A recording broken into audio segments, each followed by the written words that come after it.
Salam sejahtera, terima kasih karena bersama dengan saya di Nazilin Unity Channel. Persoalan besar timbul di kepala kita hari ini. Sejauh mana kebenaran kata-kata Syed Saddiq Said Abdurrahman? Adakah beliau ini memang bohong, pembohong, dan sering menipu? Ini apabila timbul satu lagi isu yang menunjukkan integriti dan kredibiliti beliau boleh dipersoalkan. Ini apabila Syed Saddiq Said Abdurrahman pernah mengatakan bahawa peruntukan untuk kawasan Muar masih belum disalurkan, walaupun telah berbincang beberapa kali dengan wakil kerajaan, yaitu Timbalan Perdana Menteri Fadillah Yusof. Hari ini seakan-akan terbongkar satu perkara yang memang kita tidak jangka langsung. Akhirnya, Kerajaan Persekutuan melalui Timbalan Perdana Menteri, yaitu Datuk Seri Fadillah Yusof, tampil memberikan penjelasan, membongkar satu persatu perkara yang boleh dikata mungkin Syed Saddiq Said Abdurrahman bohong atau tersalah tafsir. Kerajaan Persekutuan sudah meluluskan peruntukan 2,7 juta ringgit bagi pelaksanaan 60 projek atau program untuk kawasan Parlimen Muar antara Januari hingga semalam, kata Timbalan Perdana Menteri Datuk Seri Fadillah Yusof. Saudara, bayangkan, daripada Januari sehingga semalam, sudah ada 60 projek dan bernilai 2,7 juta diluluskan kerajaan untuk kawasan Parlimen Muar. Jadi apalagi sebenarnya yang didakwa oleh Syed Saddiq Said Abdurrahman ini? Adakah beliau sengaja hanya mencari isu murahan? Fadillah yang juga Menteri Peralihan Tenaga dan Transformasi Air menegaskan tidak timbul isu Parlimen Muar tidak mendapat sebarang peruntukan atau isu politik balas dendam untuk menekan pengundi, seperti didakwa ahli Parlimen Muar, Syed Saddiq Said Abdurrahman. Peruntukan sebanyak 2,7 juta ringgit bagi pelaksanaan meliputi 60 projek atau program itu termasuk 9 projek naik taraf dan baik pulih masjid dengan kos RM741,000 serta 18 projek mesra rakyat dengan kos RM800,000. Justru dengan dana sebanyak itu, ia cukup membuktikan kerajaan perpaduan tidak pernah mengabaikan penduduk di mana-mana kawasan parlimen, termasuk Parlimen Muar, katanya dalam kenyataan hari ini. Fadillah ketika berkata demikian sebagai mengulas laporan BH semalam yang melaporkan Syed Saddiq mendakwa kawasannya masih belum menerima sebarang peruntukan walaupun sudah 8 bulan perkara itu dibincangkan. Beliau didakwa berkata semua prasyarat ditetapkan oleh kerajaan sudah dipatuhi tanpa membuang masa kerana memikirkan kepentingan rakyat di kawasannya.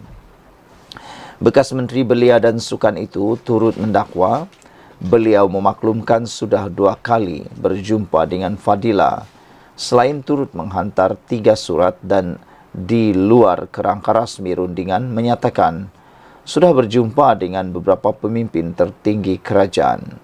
Di samping itu, Fadillah turut maklumkan sebanyak RM30.39 juta peruntukan sudah diluluskan di bawah projek pembangunan Kerajaan Persekutuan Rolling Plan RP4 tahun 2024, Rancangan Malaysia ke-12 RMK-12 bagi kawasan Parlimen Muar. Ia membabitkan keseluruhan 9 projek dengan 5 daripadanya dalam peringkat pembinaan, 1 projek pra-pelaksanaan, 2 pasca pembinaan dan 1 projek penggantian mesin magnetic resonance imaging MRI di Hospital Pakar Sultanah Fatimah di bawah peruntukan kewangan kesihatan. 5 projek dalam pelaksanaan ialah pembinaan Youth Hub Muar di bawah Kementerian Belia dan Sukan KBS, Projek meroboh dan membina semula jeti Markas Operasi Pasukan Polis Marin Wilayah 2 Marin Johor di bawah peruntukan Kementerian Dalam Negeri KDN dan penggantian mesin CT scan di Hospital Sultanah Fatimah.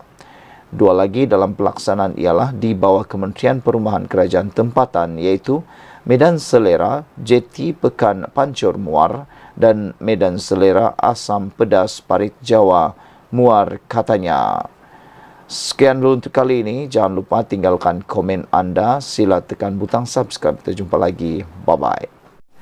Beberapa komen daripada netizen berkait isu kali ini amat menarik perhatian kita. Ada yang menulis, dosa-dosa yang terdahulu hanya akan diampuni apabila seseorang itu menganut agama Islam saja, Haji. Ini apa pula cerita sampai nak kaitkan dengan partik pula?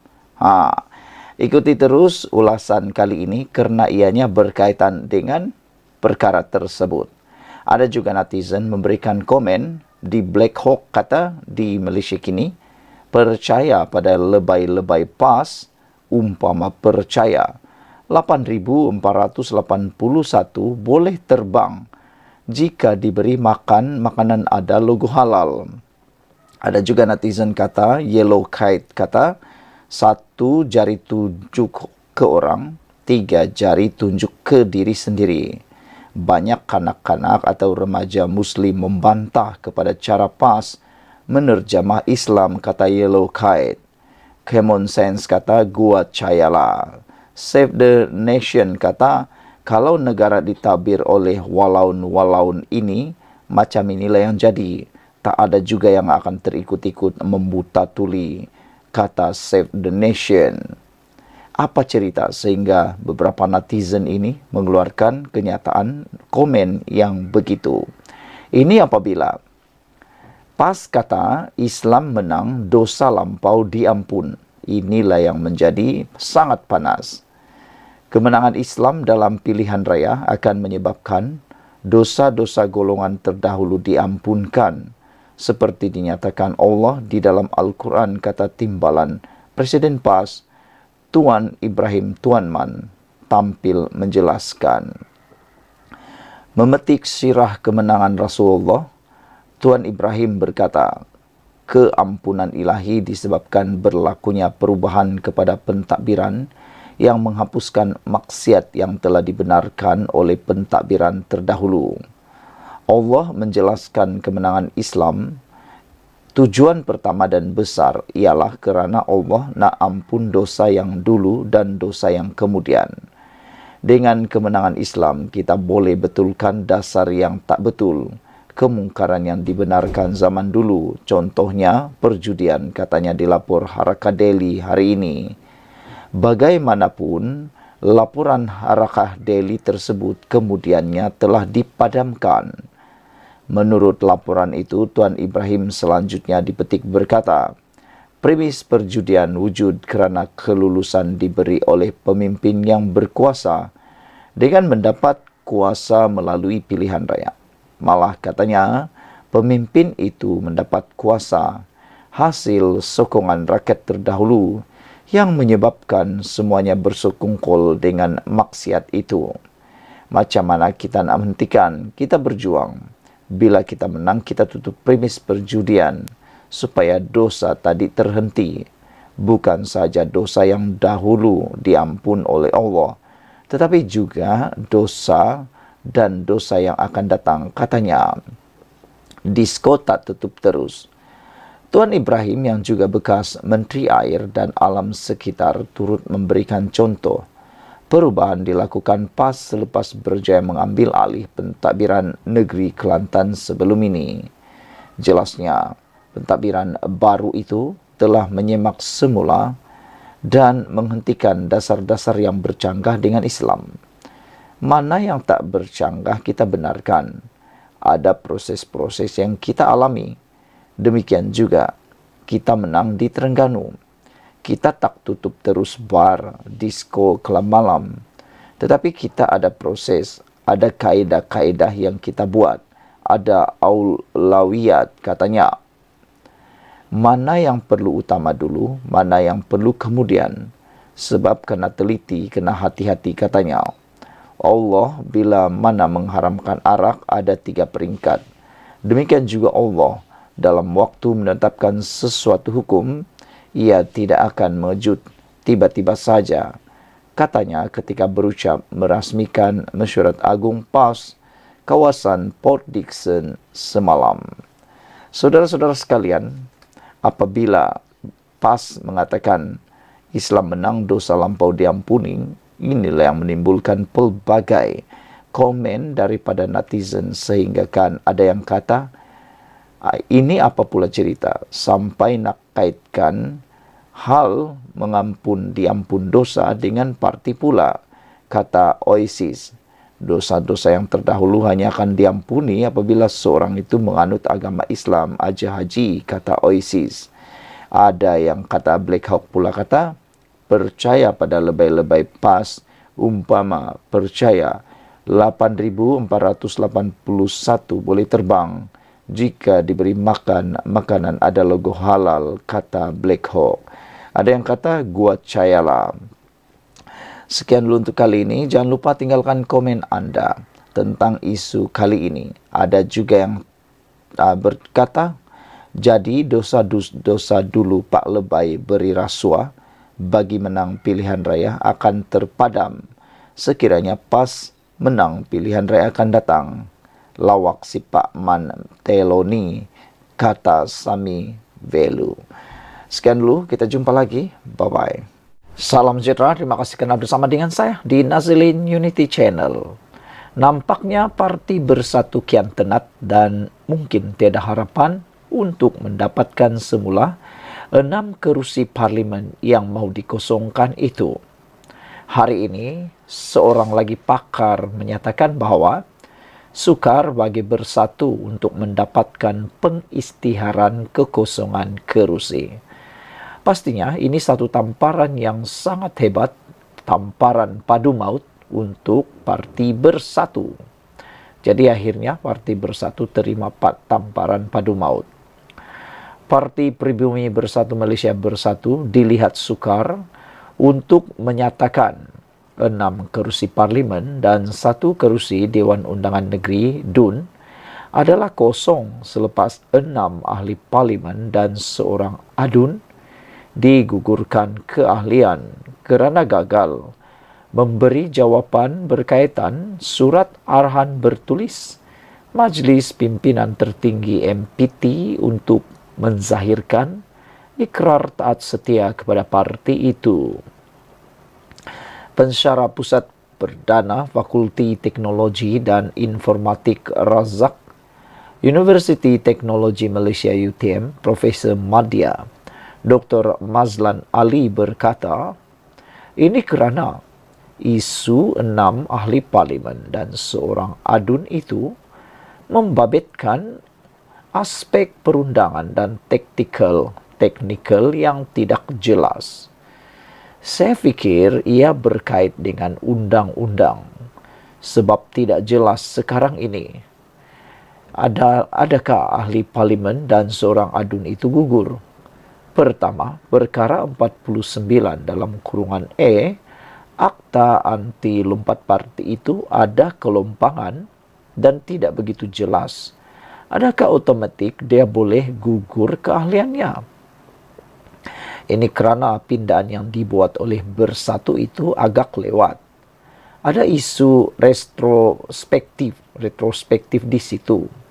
Retrospektif ini ada kaitan dengan perlembagaan, di mana perlembagaan menetapkan sesuatu yang dikuatkuasakan pada masa itu tidak terpakai kepada backdated atau ketinggalan.